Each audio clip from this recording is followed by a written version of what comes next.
राज्य के गृह मंत्री महमूद अली ने कहा कि टीआरएस सरकार हैदराबाद को ओल्ड सिटी से गोल्ड सिटी के रूप में परिवर्तित कर देगी। उन्होंने कहा कि राज्य के मंत्री केटीआर द्वारा 495 करोड़ रुपए की लागत से पुराने शहर में आरंभ किए गए विकास कार्यों का शुभारंभ होना यह बड़े संतोष की बात है। महमूद अली ने बहादुरपुरा में फ्लाईओवर के शुभारंभ सहित सरदार महल के रेस्टोरेशन कार्यों का आरंभ करने पर सांसद असदुद्दीन ओवैसी ने राज्य सरकार तथा मंत्री के प्रति आभार प्रकट किया। ओवैसी ने मंत्री से आग्रह करते हुए कहा कि उस्मानिया अस्पताल में नए भवनों का निर्माण किया जाए, जिससे उपचार हेतु यहां आने वाली गरीब जनता को लाभ पहुंच सके। इस अवसर पर स्थानीय विधायक, पार्टियों के कार्यकर्ता तथा पार्षद आदि उपस्थित थे। सर केसीआर साहब बहुत एक ऐसे इंसान है जो सारे कौमों को एक साथ देखते हैं। आजकल देख रहे हैं हिंदुस्तान के हालात में अगर कोई आवाज उठाने वाले लीडर है तो हमारे चीफ मिनिस्टर साहब है। वो चाहते हैं हिंदुस्तान एक गंगा जमुना तहजीब की तरह चले। खासतौर से सारे कम्युनिटी के साथ साथ मुस्लिम कम्युनिटी को भी मुकम्मल इंसाफ मिले और वो प्यार और मोहब्बत से अच्छी जिंदगी गुजारे। यही हमारे सीएम साहब का सपना है। आज के इस कई एक प्रोग्राम के इनाग्रेशन पर तकरीबन 500 करोड़ के करीब 495 करोड़ सैंक्शन किए गए। जीएचएम से कमिश्नर साहब को, उनके अहदेदारों को बहुत बड़ी जिम्मेदारी है। बहुत बड़े बड़े काम कर रहे हैं और ये भी काम जल्द से जल्द मुकम्मल किया जाए तो बेहतर है। खासतौर से मैं हमारे मिनिस्टर केटी राम दिल की गहराई से शुक्रिया अदा करता हूँ कि आज कई दिनों के बाद ये प्रोग्राम के लिए खासतौर से आज कई एक प्रोग्राम इनाग्रेशन कर रहे हैं और आने वाले वक्त में भी जो हैदराबाद में ओल्ड सिटी में जिस चीज की जरूरत है वो जरूर पूरी की जाएगी। और उसके लिए हमेशा हमारे चीफ मिनिस्टर केटी रामाराव साहब जब भी ऑफिसरों से जिक्र करते हैं, बात करते हैं तो कहते हैं कि ओल्ड सिटी को भी डेवलप किया जाए। ओल्ड सिटी में क्या चीज की जरूरत है उसे मुहैया किया जाए और बजट की फिक्र मत कीजिए। ओल्ड सिटी भी जिस तरह नाम उसका गोल्ड सिटी है उसी तरह तरक्की करे। मंत्री हरीश राव ने नगर बाटा कार्यक्रम के अंतर्गत संगारेड्डी जिले में विभिन्न क्षेत्रों का दौरा किया। उन्होंने साइकिल पर सवार होकर नगर पालिका परिधि के सभी क्षेत्रों में घूमते हुए लोगों से समस्याएं पूछ कर जानकारियां इकट्ठा की। इस मौके पर मंत्री हरीश राव ने कहा कि जहीराबाद से 2 बार विधायक के रूप में चुनकर मंत्री पद ग्रहण करने के बाद भी डॉक्टर जे गीता रेड्डी ने शहर का किसी प्रकार से कोई विकास नहीं किया है। उन्होंने गीता रेड्डी की आलोचना करते हुए कहा कि कांग्रेस पार्टी के नेताओं को काम नहीं दिखाई देता है। इसी मौके पर उन्होंने बताया कि शहरी विकास के लिए मुख्यमंत्री चंद्रशेखर राव ने 50 करोड़ रुपए आवंटित किए हैं। साथ ही विभिन्न विकास कार्यों के लिए कार्य भी किए जा रहे हैं। हरीश राव ने बताया कि यहां सबसे पहले ड्रेनेज व्यवस्था को बेहतर बनाकर लोगों की समस्याओं को जल्द से जल्द दूर किया जाएगा। వారి కోరిక మేరకు ఇయాల గౌరవ ముఖ్యమంత్రి గారు 50 కోట్ల రూపాయలు జహీరాబాద్ పట్టణ అభివృద్ధి కోసం మంజూరు చేయడం జరిగింది। గతంలో కూడా నేను ఎమ్మెల్యే గారు కోరితే ఒక 25 కోట్ల రూపాయలు జహీరాబాద్ పట్టణానికి ఇప్పించాం। చాలా చోట్ల కూడా పాపం ప్రజలు మురికి కాలువలు లేక వర్షాకాలం ఇళ్లలోకి నీళ్ళు వస్తున్నాయని వాసనలతో ప్రజలు చాలా ఇబ్బంది పడుతున్నామని చెప్పి మా దృష్టికి తేవడం జరిగింది। గతంలో ఇక్కడ ఉన్నటువంటి మరి మాజీ మంత్రివర్యులు గీతారెడ్డి గారు ఏ రోజు కూడా తిరిగింది కానీ పట్టించుకున్న సందర్భం కూడా లేదు। మొదటి ప్రాధాన్యతగా డ్రైనేజ్ సిస్టమ్ను బాగా మెరుగు చేయాలని చెప్పి పట్టణంలో నిర్ణయం తీసుకోవడం జరిగింది। ఈ టౌన్లో ఒక 15 కోట్ల రూపాయలతోని బీట్లు కూడా వేయాలని చెప్పి దానికి ప్రతిపాదనలు తయారు చేయమని చెప్పి మేము అధికారులను కూడా ఆదేశించడం జరిగింది। కొన్ని చోట్ల కల్వర్ట్స్ లేవు, ఆ డ్యామేజ్ అయిన కల్వర్ట్స్ కూడా వెంటనే ఎస్టిమేట్లు వేయాలని చెప్పి మరి ఇంజనీర్లను ఈరోజు ఆదేశించడం జరిగింది। పట్టణంలో ఈరోజు షాదీఖానా పెద్దలు ఫరీదుద్దీన్ గారు ఉన్నప్పుడు నిర్మించారు। ఒక మంచి షాదీఖానా కావాలని చెప్పి మా ముస్లిం సోదరులందరూ అడుగుతూ ఉన్నారు। 1,50,00,000 రూపాయలు షాదీఖానాకు వెంటనే మేము మంజూరు చేయడం జరుగుతూ ఉంది।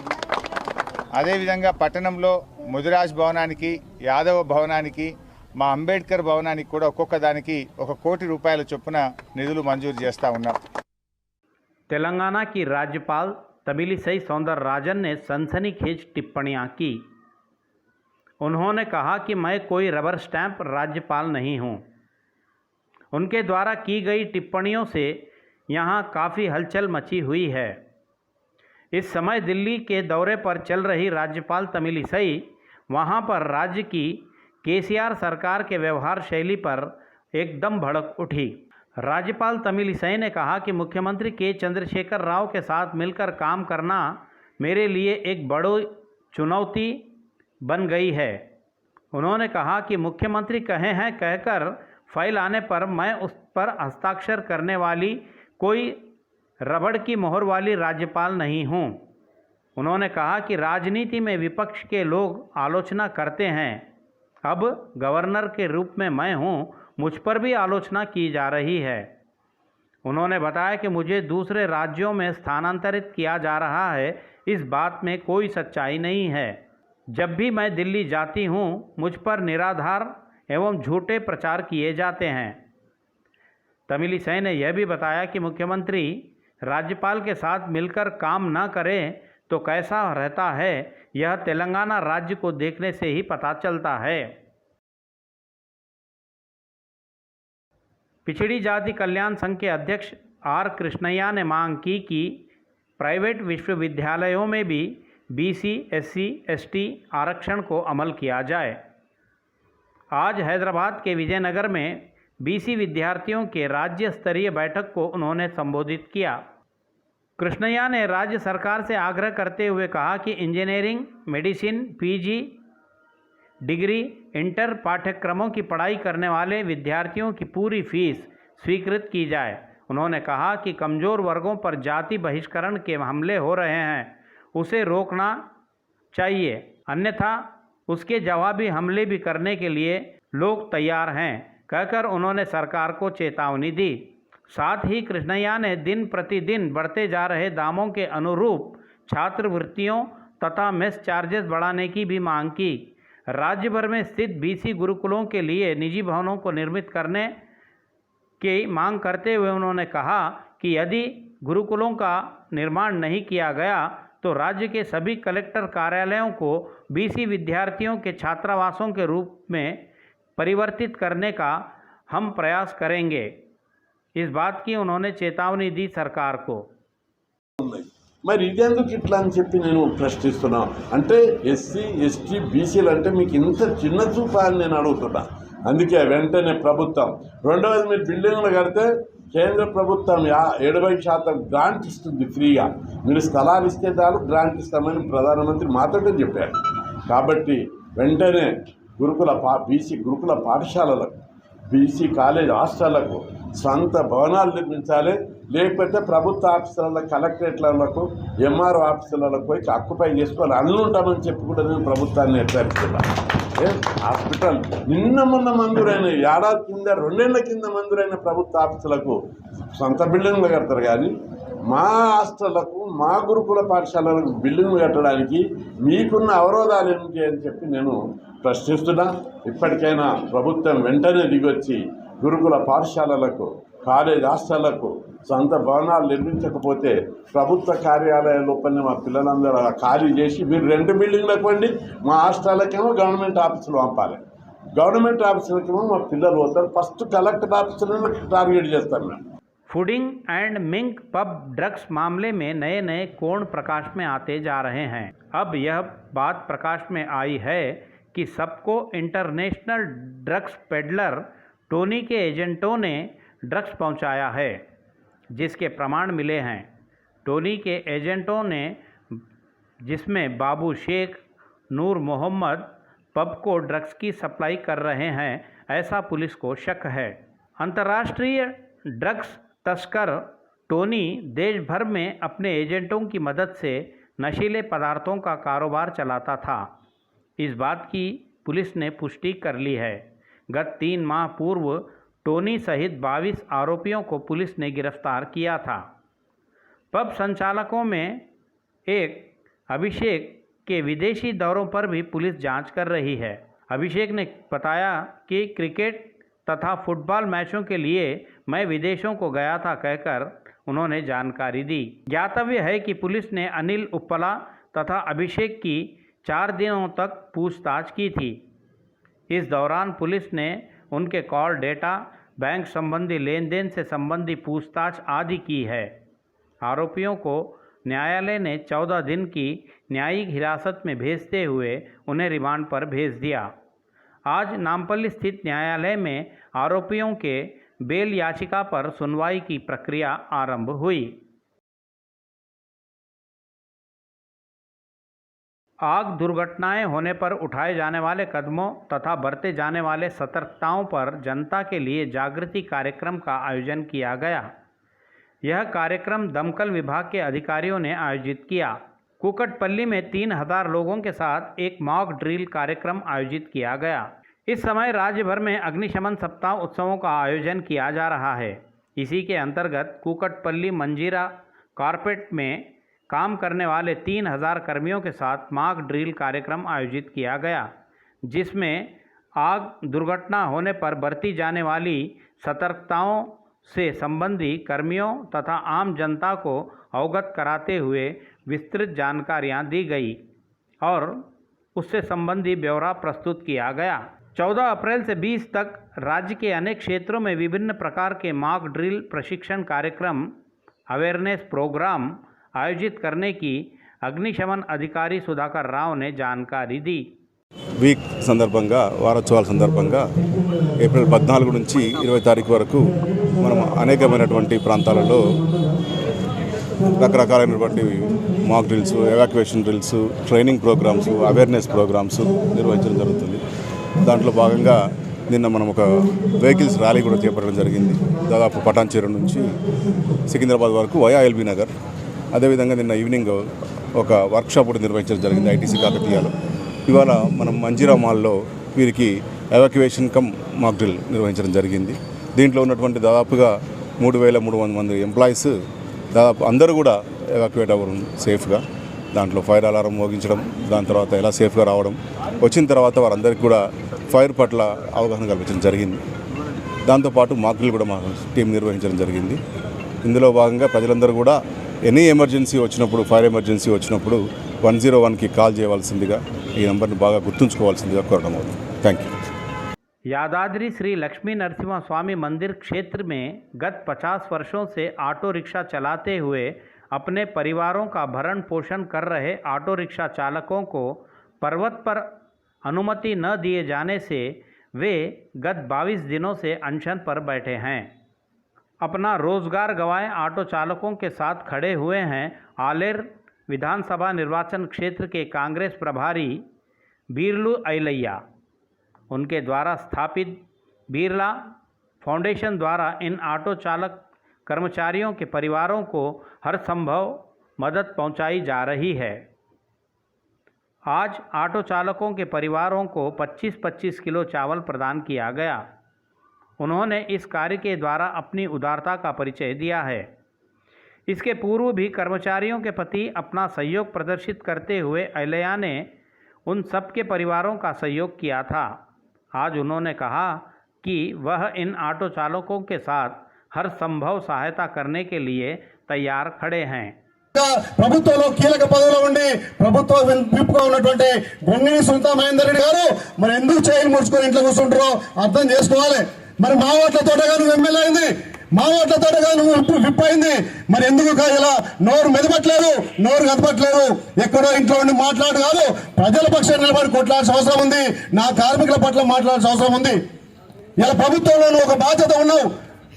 ఈ విధంగా మనది ప్రభుత్వం గొంగిడి అధ్యక్షుడు చేయమను. ప్రభుత్వం ఎందుకు దిగిరాదు, కేసీఆర్ ఎందుకు దిగిరాడు?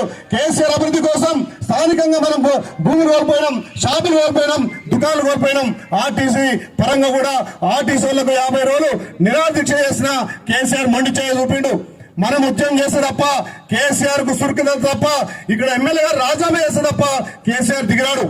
మరి మా ఓట్లతో గెలిచిన నువ్వు ఎందుకు మాకు సంఘీభావం తెలుపు? ఎందుకు నువ్వు మా దీక్షకు రావు? ఎందుకు ఎన్నుకుంటే నడిపిస్తున్నావు? कांग्रेस पार्टी की वरिष्ठ नेता रेणुका चौधरी ने कहा कि तेलंगाना राज्य में कानून व्यवस्था निर्वीर्य हो गई है। रेणुका चौधरी ने बताया कि तेलंगाना राज्य में अराजकता काफ़ी बढ़ गई है। उन्होंने मांग की कि केंद्र सरकार इस मामले में हस्तक्षेप कर इस अराजकता की कार्रवाई को रोकने का प्रयास करें। साथ ही उन्होंने केंद्रीय गृह मंत्री अमित शाह से आग्रह किया कि यहां तेलंगाना राज्य में स्पेशल टीमों को किस कारण से नहीं भेजा जा रहा है, कृपया जांच कर स्पेशल टीमों को भी भेजा जाए। कॉलोजी हेल्थ यूनिवर्सिटी में पीजी सीटों की कालेबाजारी के कारोबार पर वाइस चांसलर प्रवीण कुमार ने अपनी प्रतिक्रिया व्यक्त की। उन्होंने बताया कि कॉलोजी हेल्थ यूनिवर्सिटी की परिधि में कुल 33 मेडिकल कॉलेज हैं। वीसी प्रवीण कुमार ने बताया कि इन 33 मेडिकल कॉलेजों में 9 सरकारी medical college, 20 private medical college, 4 minority medical college शामिल हैं। इन कॉलेजों की परिधि में 2295 पीजी सीट्स हैं। इनमें से कन्वीनर कोटा के 1090, ऑल इंडिया कोटा के अंतर्गत 512, मैनेजमेंट कोटा के अंतर्गत 693 सीट शामिल हैं। उन्होंने बताया कि इनमें से 40 से अधिक सीटों पर धांधलियां हुई है, जिसकी हमने पहचान की है। अरे वैकेंसी ऑप्शन के आधार बनाकर प्रबंधन कमेटी की कालेबाजारी कर रहे हैं, इस बात की भी उन्होंने जानकारी दी। उन्होंने यह भी बताया कि 2 करोड़ रुपयों से अधिक के दामों पर एक सीट की बिक्री हुई है।